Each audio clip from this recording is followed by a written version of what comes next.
Instant City was the idea of bringing the buzz of a city to a very small place, so that you took all the sort of packaged museums, almost audiovisual information of a museum, and the pop concerts and the buzz of a downtown, but you took it like a circus to a little place, and then for a short time that became the city.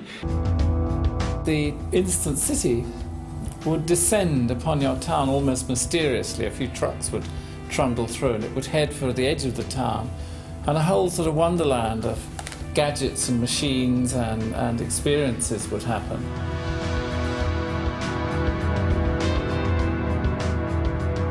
Worked during the Archigram group, which was 6 of us, Heron, Chalk, me, Webb, Green and Crompton. We invented a lot of bits of architecture that we called robots. I don't know whether they were strictly robots, but here are some of them jiggling around.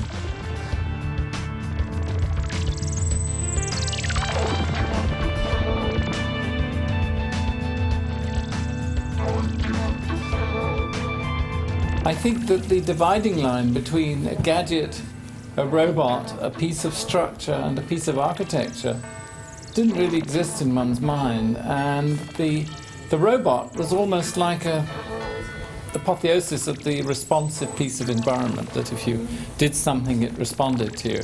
Inevitably they take on sort of slightly humanic form. With the airship version, it would you'd just hear a slight noise in the sky. And then when you woke up in the morning, you'd look out of the window and the whole thing would have descended. It was just a carrying device and a draping device, so you had a whole lot of the tents would be hung off it. I remember a little time after doing the drawings that these were based on, seeing the photographs of the Woodstock Festival in the States, and it was almost identical. You know, all that one had done was to do the obvious thing, which is to stick lights high up in the sky and have lots of trucks and searchlights and so on. I think ours was nicer, but it was the same thing, really. But at that precise moment, that precise sort of 12-week period, I was going out every day with Arata Sasaki, and we were looking at lots of funny, not just high architecture, but lots of funny things like billboards and so on. So maybe it's sort of Googie architecture was also an influence as much as the English pop thing.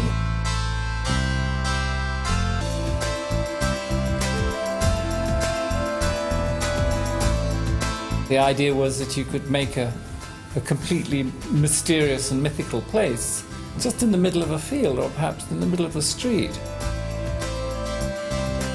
I like things fairly busy. Became the city. In a sense, it was related to Andy Warhol notion that everything, you know, a person could be famous for 2 minutes, a town could be famous, could be a city for a week, and then it would move on.